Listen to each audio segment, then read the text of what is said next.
Defiance in Iran this week. President Mahmoud Ahmadinejad made an announcement. Iran is now a nuclear state. This as his country made a big step forward in the enriching of uranium, bringing it closer to weapons capacity. Meanwhile, the anniversary of Iran's revolution brought angry protesters back into the streets, along with a massive show of government force to keep them at bay. Joining me now to make sense of all this is Richard Haas, the president of the Council on Foreign Relations, and the Wall Street Journal's foreign affairs columnist, Brett Stevens. So now you have gotten a fair degree of plaudits from neoconservatives. In fact, I think Brett is the only one who hasn't favorably cited I'm in your camp a now piece as well. you wrote in Newsweek, where you basically said, even though I'm a card-carrying realist, I think we should be working to undermine the government of Iran and indeed change it.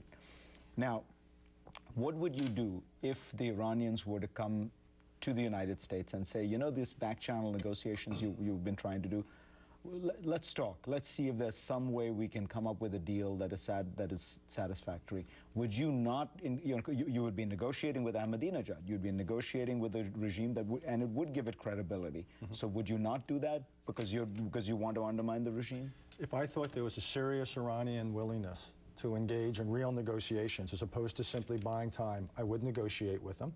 I would save the high-level meetings until the deal was done. And also, even after a deal were done, I would still keep in reserve certain types of sanctions and other aspects of normalization that would only be put into play if the Iranians adjusted other parts of their policy. We shouldn't forget, we don't like what they're doing at home to their own people. We don't like what they're doing with Hamas and Hezbollah. We don't like, more broadly, their support for terrorism or some of their meddling in places like Iraq and Afghanistan.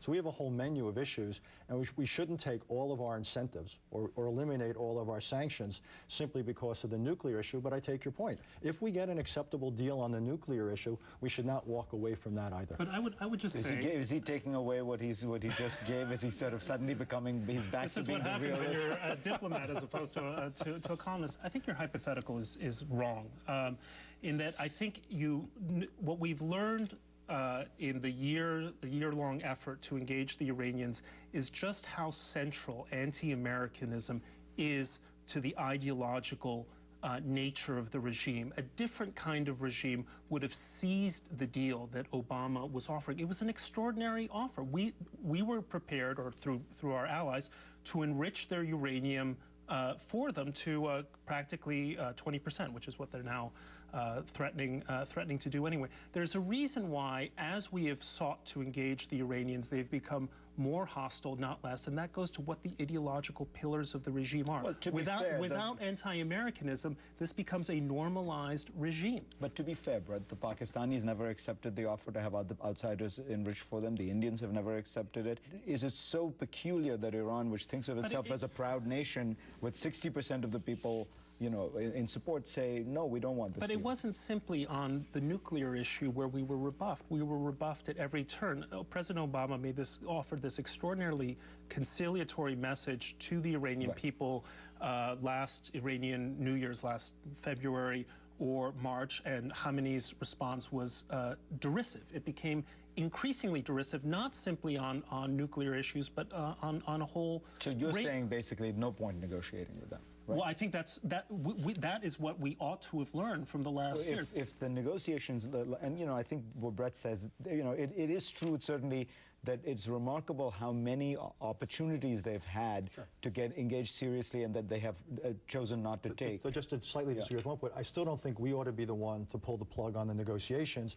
We just shouldn't delude ourselves that simply because negotiations are going on, they're going to succeed. We should be prepared to continue with them at a working level, but unless there's real progress, we should then go think about our other options. So let's talk about them. So the negotiations, let's say, are most likely going nowhere. Regime change in the short term is most likely, you know, doesn't seem to be, we don't seem to be in 1989 in Hungary and Poland yet. What does that leave us with? I mean, you outlined the dilemma nicely. Now choose. So you've got two choices. You've got to live with an Iran that is on a path where it could develop a serious nuclear capacity. Are you going to live with it, or are you going to try and dismantle it? If you're going to dismantle it, by the way, now is easier than later. Oh, sure. Well, preventive strikes, the earlier you do them, the better. I would simply say that the United States ought to look at that seriously. The idea of simply saying it's what the hell Israel. does that mean? Well, what it means is, look, Fareed, in the abstract, unless you have targeting information, unless you've done a complete look at all the intelligence about what it is we can accomplish, about what it is, what our vulnerabilities are to Iranian retaliation, I don't think anyone sitting around this little table can give you a hard answer. But if you're asking me, do I think using military force is a real option, not just a rhetorical option? Yes. I've just come back from the Middle East.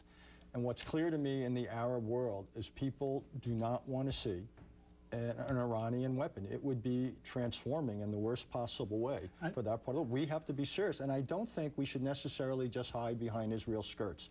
If this strategically makes sense, let's just say, if it does, then it's something the United States should consider doing rather than simply hiding behind Israel. We have greater capacities than the Israelis. What is the Iranian threat to the United States that would justify an American military attack? What is an Iranian threat?